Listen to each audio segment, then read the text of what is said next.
ये है एक अदद सिरिंज पंप हॉकमेड का। इसका जो मॉडल नंबर है वो HK4000 है। ठीक है, तो ये डिफरेंट टाइप्स ऑफ सिरिंजेस जो है ना वो अकोमोडेट कर लेता है, जिसके अंदर 5 ml से लेके या 5 cc से लेके 50 cc तक या 60 cc तक की सिरिंजेस होती हैं। ये इसका बेसिकली क्लैंपर हैंडल है। ये इसको सिरिंज को इधर अकोमोडेट करने के लिए स्लॉट है, जिसके अंदर सिरिंज आके रोक दी जाती है। तो इसके बाद सिरिंज को इधर क्लैंप किया जाता है और इस जगह पे सिरिंज की टेल इसके अंदर ग्रैब कर ली जाती है।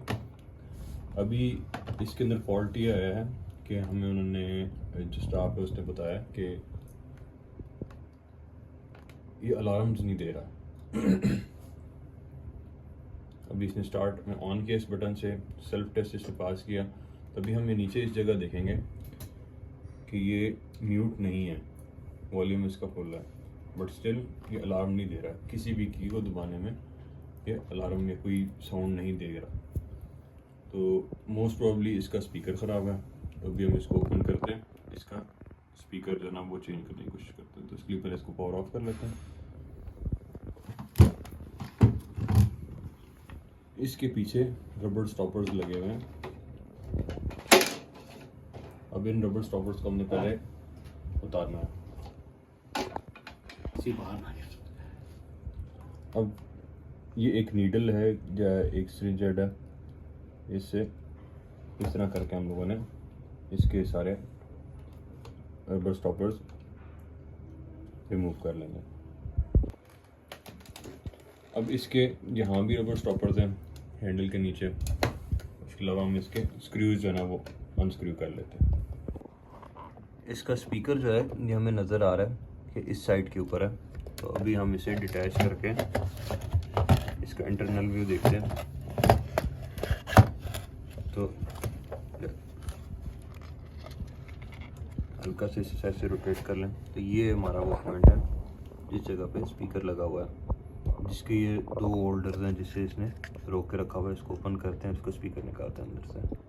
तो ये स्पीकर के मैंने ऊपर से क्लैंप्स उतार लिए हैं। स्पीकर जो है वो इस कनेक्टर से कनेक्टेड है। अब इसको इस कनेक्टर से पहले अटैच कर लेते हैं।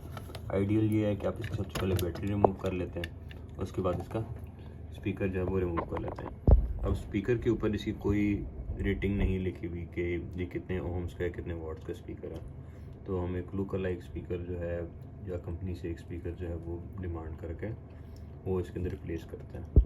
अब ये ऑल्टरनेट स्पीकर जो कौन से स्पीकर हैं ये हम लोगों को प्रोवाइड किया गया है, जो हमने इसके अंदर रिप्लेस करना है एज ए रिप्लेसमेंट। ये फ्रंट साइड है स्पीकर की।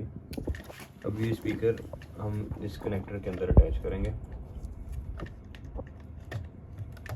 राइट।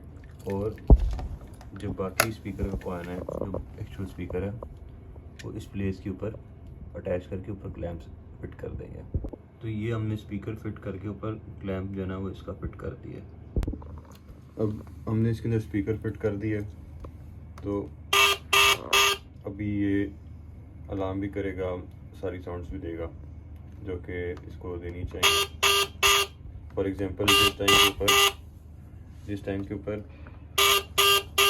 ये सिरिंज के अंदर फ्लूइड ख़त्म हो जाता है, जो चीज़ टू बी इंजेक्टेड है वो ख़त्म हो जाती है, उस टाइम के ऊपर जो ये अलार्म्स देता है ये वो नहीं दे रहा था एक्चुअली। इसके अलावा इसका साउंड का जो वॉल्यूम अप या लो करने के लिए ये ऑप्शन है।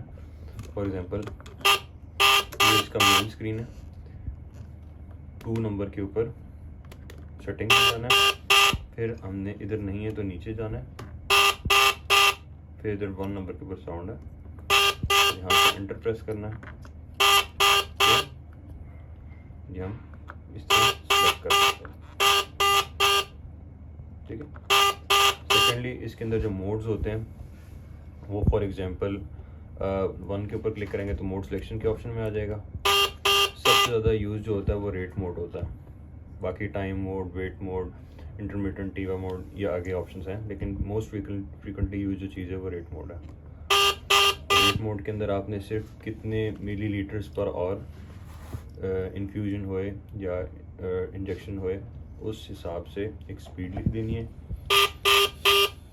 और जो volume to be injected VTBI कितने टोटल कितने मिलीलीटर्स है वो इंजेक्ट होना चाहिए, ये दोनों चीज़ें आप इसके अंदर लिख के और फिर इधर से ये स्टार्ट का बटन ग्रीन वाला ये प्रेस कर देते हैं तो आपकी सिरिंज पंप वर्किंग स्टार्ट कर देता है।